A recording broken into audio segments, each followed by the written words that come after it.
Hello guys, welcome back to the Fantasy Football series, and my head is a mess because my week schedule has been pushed ahead today by one because I accidentally scheduled my team of the week, my weekend roundup video for yesterday when it was meant to be for Monday, and this video is meant to come out on Tuesday. It's all a bit of a mess, but we're going to fix it. We're going to fix it, don't you worry. But anyway, let's get into the fantasy football talk. As we finish on 64 points, one below my target for the week. I like to get 65 points. We're so close to it, and it wasn't helped by two of my defenders getting 0 points. What on earth's that about? Obviously, Dallo and Sligo both conceding twice, and both getting yellow cards means a 0 point week for both, which is just great. Robinson, however, did get me 7 points. I think you get a bonus point. You get 1 bonus point on a clean sheet against Forest. First clean sheet against Forest this year. Decent. That's why we had Robinson in the team. Robinson was one that I was a bit iffy about. I was iffy about Dallo, but I was sure thinking about Sligo until James Justin decided to score twice. Raya also only getting 1 point as well. Thankfully, he didn't get a yellow card. Cole Palmer dragging the team forward with 25 points. Rogers getting 7 points, and Semenyo getting 7 points, but he was my captain. So 14 points, and Minter proving that it's time to hurry up in the team. Now 90 minutes and 28 minutes.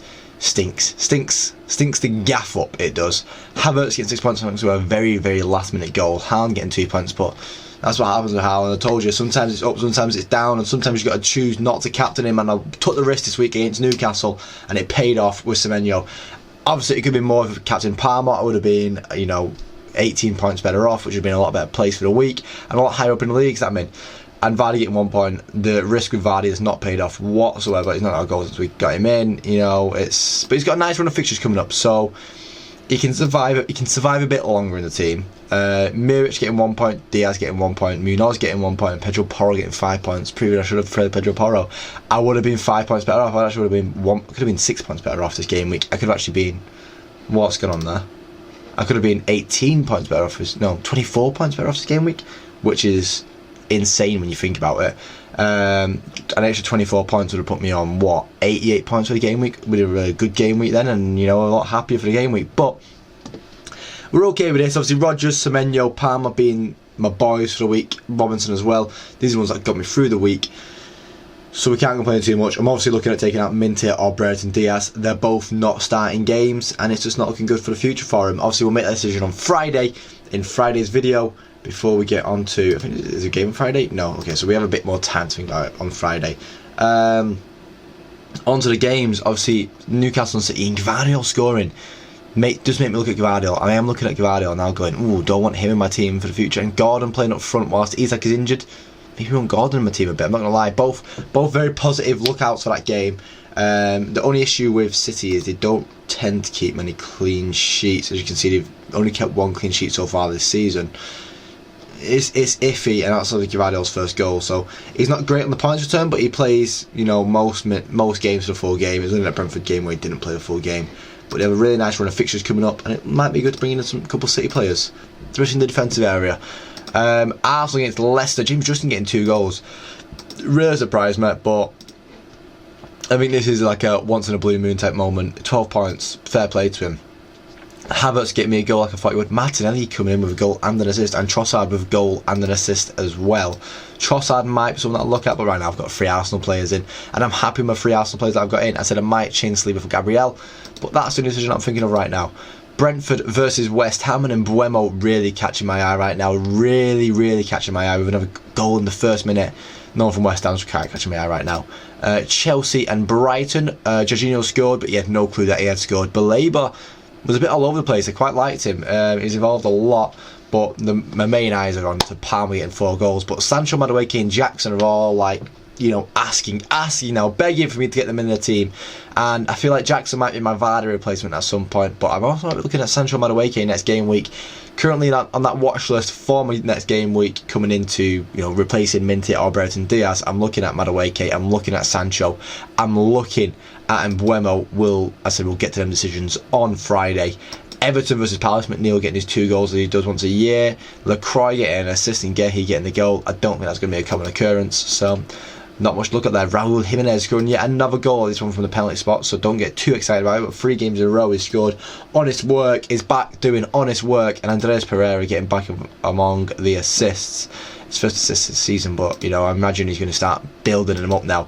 Diogo Jota getting 2 assists, ignoring getting a goal. Salah and Kanate scoring. I don't think the Kanate goal scoring is going to be a common occurrence again, but Mo Salah doing what he does best with another goal, 4 goals, 4 assists for the season, and he's proven a bit of a valuable asset for those that have him. I don't have him, but I don't know how to get him in my team. I've got my 2 Palmer and Haaland, and I'm happy with my Palmer and Haaland right now.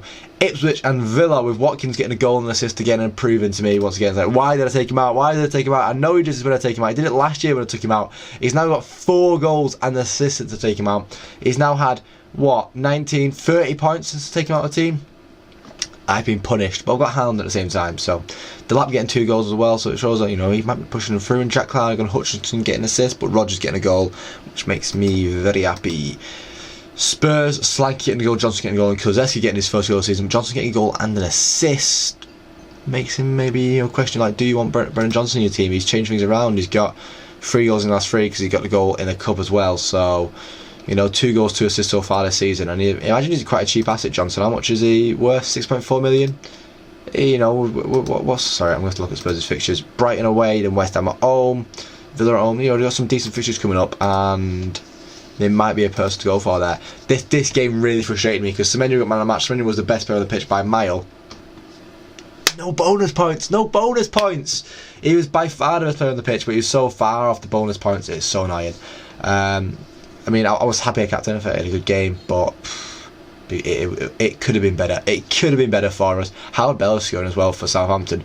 Let's take a look at the team of the week and see what we got missing from that. Obviously, Vicario, you know, I slated him a lot on my TikTok last week, but he got 6 points. Was he the only one with a clean sheet or something? No, he just right. So it could have also been. I don't know where I'm going. It could have also been Leno, but I guess Leno must have got a yellow card or something like that. Yeah, Leno got a yellow card. So all it was a clean sheet this week. No major save points, just clean sheet, done, dusted. Pretty weak performance from a goalkeeper perspective for this game week. No one was really going to do well for you. Justin getting 12 points, and I getting 11, and Gehi getting 9. So all rogue shouts, I'd say. Van der Ven's probably the least rogue shout there because of the way Palace started the season and the way Leicester started the season. I think Van der Ven, you know, people might have him in the team. Like, what percent is he on? 8.1%, and imagine that's increased from the weekend. Palmer being the man of the game week, 25 points, and only sort of 44% ownership. This guy's valuable. This guy is valuable. McNeil getting 15 points, Martinelli getting 13, Baleba getting 12, and Trossard getting 12. None of them are shouting out to me.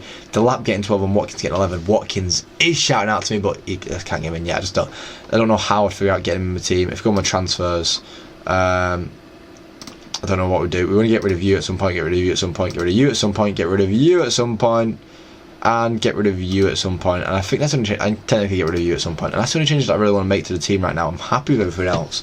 You know, this, obviously that is a lot of players. It's 6 players I'm unhappy with, but I'm actually not unhappy with Saliba. I'm not unhappy with these 2 right now either. So it is just 3 players that I'm unhappy with, and that makes up a bench. That does make up a bench. So I am going to take one of them out of the team. I am looking at Emblema right now, but one of the Chelsea lads might also make a little shout for themselves in the team. We'll wait and see what it does come into Friday. Let's look at the team right now. The team right now, obviously, we've got Raya against Southampton. We're happy with that. Saliba against Southampton. We're happy with that. Pedro Porro against Brighton. We're happy with that, kind of. And Dal against Villa. I'm iffy about that one. I am iffy about that one, but I've just got to have someone in the team, don't I? Palmer against Forest, very happy with it. Rodgers against United, happy with that. The way United have been playing. Semenyo against Leicester, we're happy with that. The way Semenyo's been playing. Replacement, there's a good replacement there. Havertz against Southampton, very happy with that. Haaland against Fulham, really happy with that. He's definitely going to be my captain for the game week. And Vardy against Bournemouth, I'm happy with that. So yeah, once we get this Minter replaced, we're going to be happy for a game week here. And going into it with a really positive attitude. Like, I wasn't positive about my defence last week. My defence let me down. So let's see how it goes. Obviously, we'll see the video on Friday. Thank you for watching, guys. If you like the video, leave a like. If you want to see more, subscribe to my channel every single day. Thank you for watching, guys, and hopefully we do catch you on the next one. Cheers.